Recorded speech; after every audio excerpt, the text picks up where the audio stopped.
बच्चे की नाभि नाल की देखभाल कैसे करें। देखिए, जब कोई बच्चा जन्म लेता है तो माँ से बच्चे को गर्भनाल को काटकर अलग कर दिया जाता है।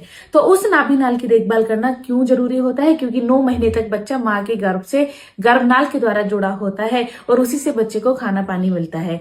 तो जब तक वो सूखकर खुद नहीं टूट जाती तब तक उसका ध्यान रखना बहुत जरूरी होता है।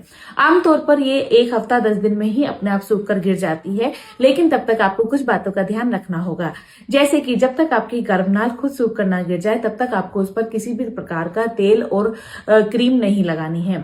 अगर आपको नाभिनाल में हल्का बहुत खून भी आता दिखाई दे, एक या जरा सा खून दिखाई दे, तो आप उसको सूखे कपड़े से अच्छे से टैप करके पोंछ दें, लेकिन उस पर कोई भी तेल क्रीम ना लगाएं। केवल एक पाउडर आता है नियोस्प्रिन करके, जो सुखाने के लिए होता है। आप चाहें तो 8 से 10 रुपए का वो पाउडर होता है, किसी भी मेडिकल स्टोर पर से जाकर ले सकते हैं। नाभि नाल का ध्यान रखते वक्त आपको ये ध्यान रखना है कि अगर आप बच्चे को पजामी या डायपर पहना रहे हैं तो उसकी इलास्टिक नाभि नाल के ऊपर नहीं आनी चाहिए। कोई भी टाइट कपड़ा आपको नहीं पहनाना है जिससे कि नाभि नाल खिंचकर टूट जाए। इसके अलावा आपको क्या ध्यान रखना है कि गंदे हाथों से नाभि नाल की सफाई नहीं करनी है, क्योंकि गंदे हाथों से बच्चे को इन्फेक्शन होने का खतरा बहुत ज्यादा बढ़ जाता है। इसके अलावा आपको ध्यान रखना है कि बच्चे की गर्भनाल पर पानी आपको नहीं डालना है, क्योंकि ज्यादा पानी डालने से उसमें इन्फेक्शन होने का खतरा हो जाता है।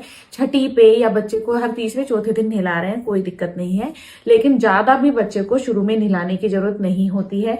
वैसे भी सर्दी के दिनों में जब बच्चे का जन्म होता है तो बच्चे को कम ही नहलाना चाहिए, क्योंकि नहलाने से बच्चे बीमार नहीं होते हैं, लेकिन नहलाने के बाद जो बच्चे को हवा लगती है उसमें बच्चा कभी ना कभी हवा लगने के कारण बीमार हो जाता है। तो शुरू में बच्चे को आप 1 या 2 दिन छोड़कर भी नहला सकते हैं, क्योंकि बच्चे कोई गंदे नहीं होते। बस आपको क्या ध्यान रखना है कि बच्चे के प्राइवेट पार्ट की सफाई अच्छे से करें। तो जैसे कि मैंने बताया कि नाभि नाल की सफाई नहीं करनी है आपको रगड़ कर कुछ भी, केवल अगर आपने बच्चे को नहलाया है तो सूखे कपड़े से टैप करके अच्छे से उसको ड्राई कर दें। कोई तेल क्रीम ना लगाएं। नियोस्प्रिन करके एक पाउडर आता है, वो आप छिड़क सकते हैं।